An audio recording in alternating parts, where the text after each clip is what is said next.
On a personal level, I've made sure that every single day in this office, I put Canadians first, that I have people's backs. And that's why I'm here to tell you all that we got you. Even in the very last days of this government, we will not let Canadians down today and long into the future. Liberals say Canada contributes less than 1% of fentanyl into the United States, and it's so minuscule compared to Mexico, as if that's supposed to be some sort of a flex. But let's break down how insane that actually is. Canadians are angry. We're going to choose to not go on vacation in Florida or Old Orchard Beach or wherever. Yes, the war is finally here. I didn't see this coming.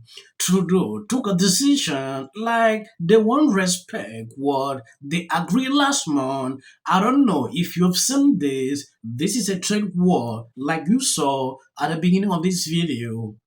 Canadian politicians are coming out with different things on this video. I'm going to show you. Let me let you Democrats know something.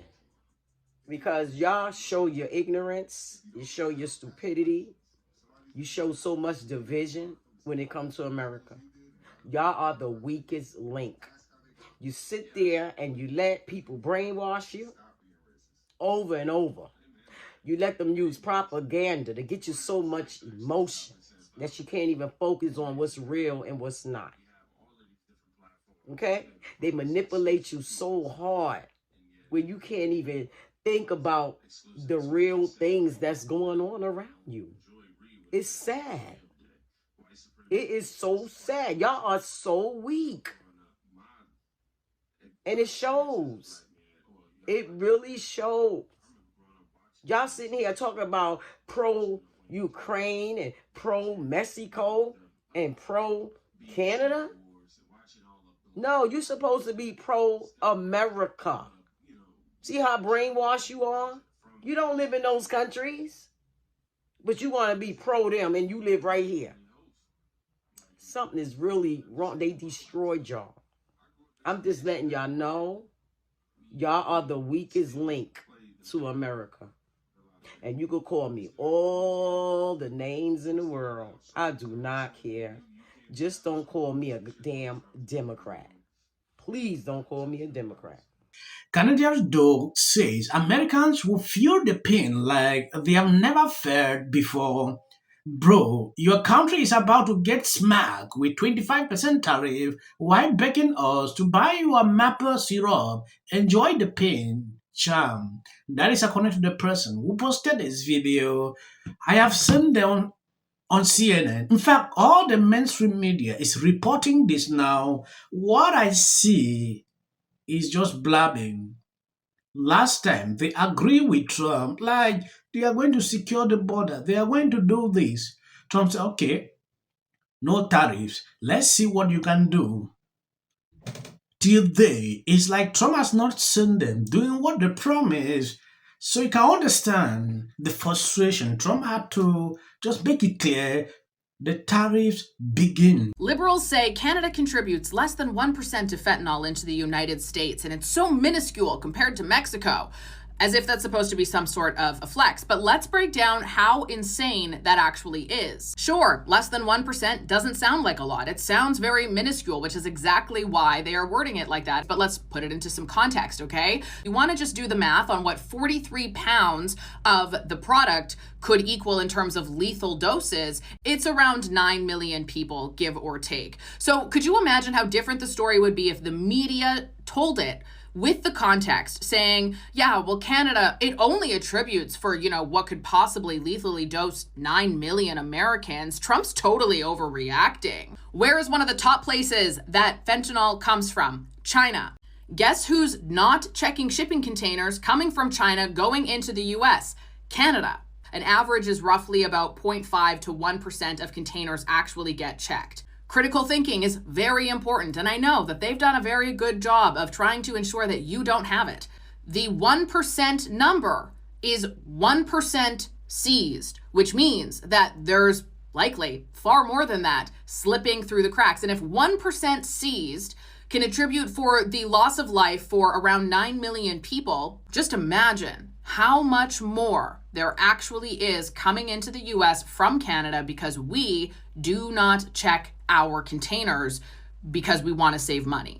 Now, before you go and regurgitate that talking point, which is, well, then obviously that means that it's the US that has to go and protect their borders. It's their problem. You're failing to recognize the simple fact that this is a huge problem in Canada as well. And if your response is that Canadian border security, Canadian services should be allowed to be so lax that this stuff is running rampant in our own country as well, and it's bleeding through into another country because Canada is a well-known transit point for smuggling due to how lax it is.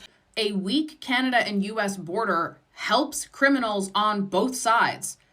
And we're seeing that here too. So it's something we should take seriously, not just to be a good neighbor, but also for ourselves. And if we don't want to, and you're going to defend that it's stupid to take it seriously because the percentage is so small, well, then in that case, you're agreeing that Donald Trump is completely within his right to punish us for how lax our security measures have been at this point in time to allow so many shipments to go unchecked. If you think that's a bad thing, which objectively it is, then I'm happy to know that we agree that Canada should take our border security and our law enforcement very seriously. Our country and the well-being of everyone in it is at stake. Trump wants Canada to protect its borders so people can stop doing a lot entering the United States. That was all. I didn't see any additional thing Trump said. At the end of the day, this seems not to be ready to do that. Instead, what they sound like, oh, this is a trade war, this is a trade war, we will fight back, we will do this. You have seen Canadian politicians, about 3-4 of them. I decided to combine the videos so you can see exactly what is going on. This is what they are saying. It's like they have been wanting this, or what exactly? Knowing fully well how their people will be affected. Trump made it clear the other day, like, he doesn't care. America need nothing from Canada. That was Trump. So Trudeau coming out to say, we will continue to boo your national anthems. We will continue to do this. It is childishness when I see things like this. So that is a fight back. What exactly? It is a war crime, like to cut off electricity. If you want to put tariffs on other situations, not cutting off electricity. I think that should be a different thing here. You have this man saying it, they will feel the pain like they have not felt before. When I heard that, to me, it was just insane because Canada, at this point, don't even know what exactly to do. Justin Trudeau unplugged, saying that he could speak to the American people themselves in a blunt, forceful way because he doesn't have anything to lose now. Well, Donald Trump backed down today. It doesn't happen every day. But because Donald Trump is actually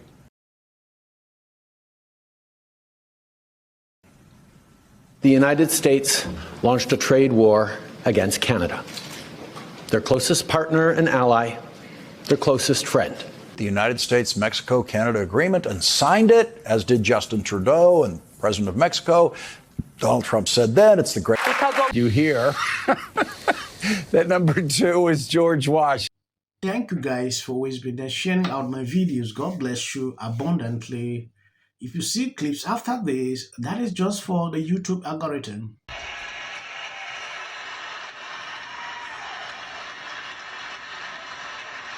But I think this was a lesson. Look at what's happening. The Democrats are not even acknowledging. But what Musk is doing seems much more indiscriminate.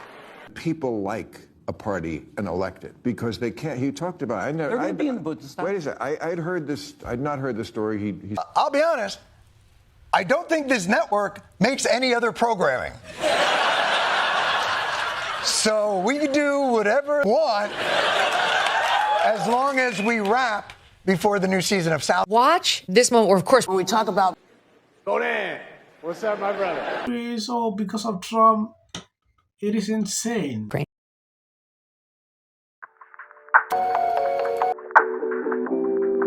Question: what do you do when